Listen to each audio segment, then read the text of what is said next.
친구들 반가워요. 오늘은 추수감사주일이에요.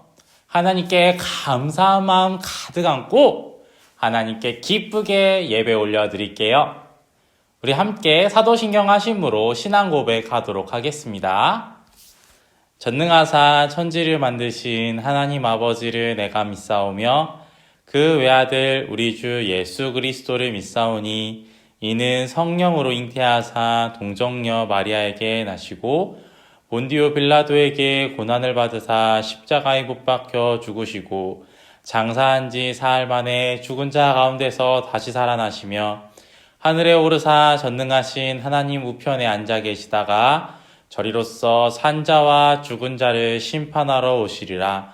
성령을 믿사오며 거룩한 공회와 성도가 서로 교통하는 것과 죄를 사하여 주시는 것과 몸이 다시 사는 것과 영원히 사는 것을 믿사옵나이다. 아멘. 우리 함께 마음 모아 하나님께 기쁜 마음으로 일어서서 찬양 올려드릴게요.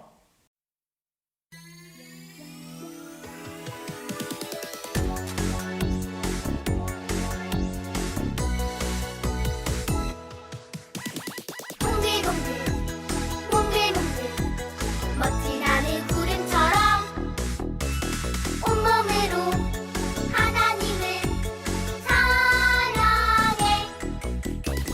내 마음도 몽글몽글 내 입술도 동글동글 높이 높이 하늘까지 사랑해. 동글동글 몽글몽글 멋진 하늘 구름처럼 날 만드신 하나님을 사랑해.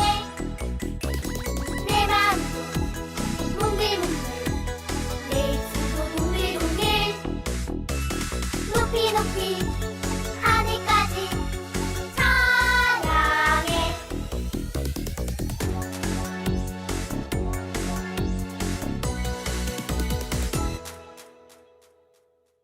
오늘은 추수감사 주일이에요. 이 추수감사 주일은 어떤 날일까요? 이렇게 감사라는 말이 있듯이 하나님께 감사하는 날이에요. 그럼 무엇을 감사하는 것일까요? 잘 들어보세요. 지금은 직장에 가서 일을 하고 그걸로 돈을 벌고 이 돈으로 시장에 가서 먹을 것을 먹고 필요한 것을 사고 하지만 옛날에는 그렇지 않았어요. 만약에 내가 무언가를 먹어야 한다면 지금처럼 직장에 나가는 게 아니라 밭에 가서 땅을 일구고 씨앗을 심고 또 물을 주고 한참 동안 기다렸다가 가을이 돼서 추수할 때가 되면은 그것을 드디어 먹을 수 있게 되었어요. 그런데 아무리 사람이 땅을 일구고 씨앗을 심고 물을 주고 한다고 하지만 정작 이 식물을 기르는 분은 어떤 분일까요? 바로 하나님이시죠. 그래서 옛날에 우리 믿음 선조들은 가을이 되어 이렇게 추수할 때가 되면은 이 추수할 음식들을 가득 놓고 하나님께 감사 기도를 올려드렸다고 해요. 이 날이 바로 추수감사 주일이에요. 그럼 지금은 내가 직접 밭을 일구지도 않고 또 곡식을 기르지도 않으니까 추수감사 주일에 감사하지 않아도 되는 걸까요? 아니겠죠. 우리는 비록 밭에 직접 나가서 곡식들을 기르지 않지만 1년을 쭉 생각해 봤을 때 우리에겐 감사한 것이 있어요. 만약에 키가 훌쩍 큰 친구는 하나님 키를 크게 해주셔서 감사합니다 라고 기도할 수도 있고요. 또 내가 1년 동안 크게 아프지 않게 잘 자랐으면 하나님 저에게 건강을 주셔서 감사합니다 이렇게 기도할 수도 있어요. 그런데 전사님이 곰곰이 생각해 보니까 이런 생각을 하는 친구들도 있을 것 같아요. 전도사님, 저는 코로나 때문에 너무너무 힘들어서 이번 1년은 감사한 것이 없는 것 같아요. 그럼 저는 이 추수감사주일에 무엇을 감사해야 되죠? 전사님이 오늘 말씀을 통해 이 질문에 답을 주도록 할게요. 그리고 우리가 진짜로 감사해야 되는 것이 무엇인지 알려주도록 할게요. 그럼 오늘 말씀을 함께 열어보면서 성경 말씀 들어볼게요. 말씀 열 때 어떻게 하죠? 구리구리 열려라 말씀. 전우사님 따라서 읽어볼게요. 하나님께 감사해요. 오늘 말씀의 배경은 데살로니가라는 마을에 있었던 그런 이야기예요. 이 데살로니가 마을은 아주 부유한 도시였고 사람들도 아주 많이 있었어요. 그런데 이때 문제가 하나 있었어요. 예수님께서는 우리를 위해 십자가에 못 박혀 돌아가시고 죽은 지 사흘 만에 부활하셨습니다. 바로 이 복음은 데살로니가 지역에 널리 퍼져서 교회를 다니고 있는 사람들이 있었지만 막상 이 교회에는 말씀을 직접 전해주는 목사님이나 전사님 같은 사람이 없었어요. 그래서 이 사람들은 복음을 들었을 뿐이지 예수님이 누구인지, 성경이 무엇인지, 하나님은 또 누구인지 제대로 알지 못했다고 해요. 뿐만 아니라 두 번째 문제도 있었어요. 이 데살로니가 지역의 사람들은 하나님을 믿는 사람, 교회를 다니는 사람을 보면은 욕하고 때리고 심지어는 죽이기까지 했다고 해요. 그럼 교회를 다니는 것이 쉬웠을까요? 아니면은 어려웠을까요?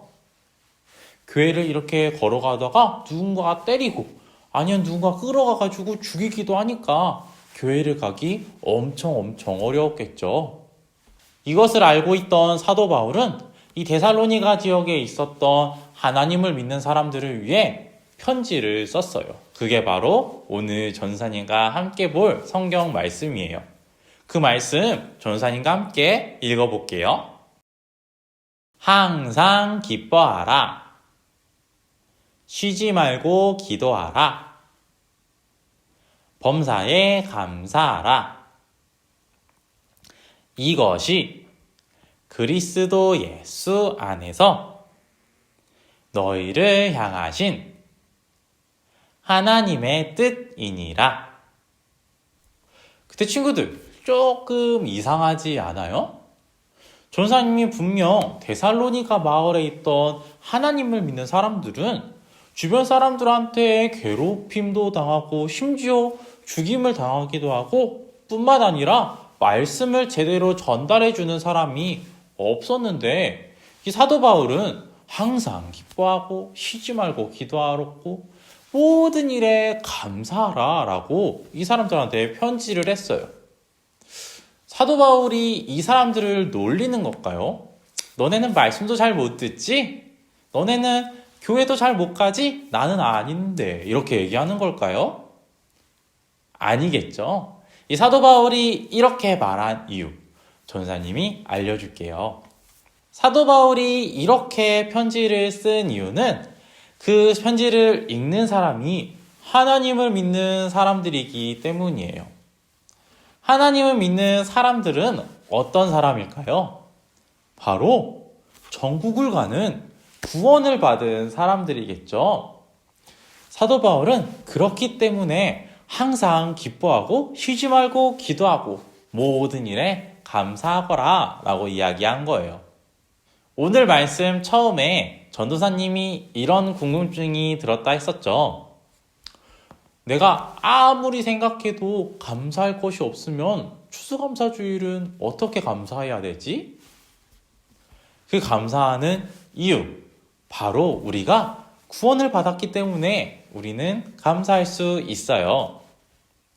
물론 하나님께서 더 큰 사랑을 주셔서 어떤 친구한테는 키가 훌쩍 크게 해주셨고 어떤 친구한테는 또 맛있는 밥을 먹을 수 있게 해주셨고 또 어떤 사람들한테는 사람들한테 많은 칭찬을 받아서 더 기뻐할 수도 있어요. 그렇지만 우리가 감사해야 되는 진짜 이유는 딱 한 가지. 그게 뭐냐면 우리가 하나님의 자녀로 선택을 받았고 또 구원을 받았다라는 그 이유 한 가지예요. 내가 뭐 키가 큰 거나 아니면은 뭐 맛있는 음식을 먹거나 아니면은 뭐 사람들한테 칭찬을 받거나 그런 것들은 우리가 받은 이 구원에 비해서는 아주 조그만 것에 비하지 않아요. 그래서 우리는 어떤 상황에 있든지 데살로니가 사람들처럼 죽을 위기에 있던지 간에 우리는 감사할 수 있어요. 그럼 우리가 이 코로나 상황 속에서도 하나님께 감사할 수 있는 이유는 무엇일까요? 바로 우리가 구원받았기 때문이에요. 오늘은 추수감사 주일이에요.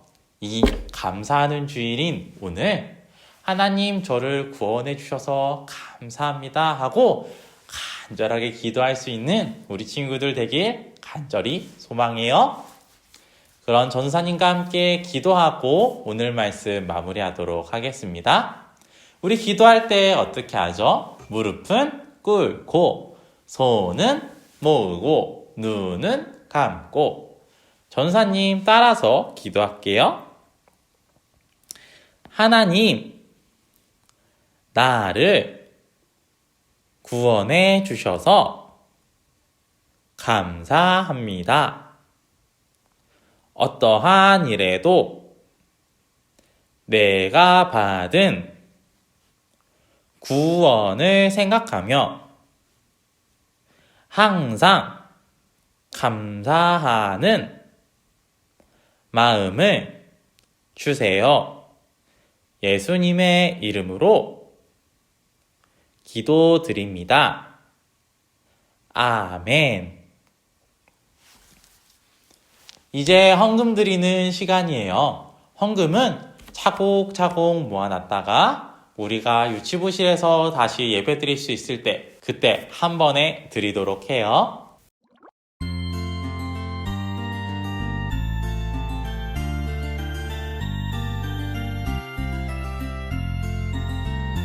동전 하나 동전 둘 7일 동안 모아서 하나님께 드려요. 기쁨으로 드려요. 먹고 싶고 갖고 싶은 욕심도 있지만 예쁜 마음 정성 모아 하나님께 드려요. 동전 하나 동전 둘 7일 동안 모아서 하나님께 드려요. 기쁨으로 드려요. 먹고 싶고 갖고 싶은 욕심도 있지만 예쁜 마음 정성 모아 하나님께 드려요.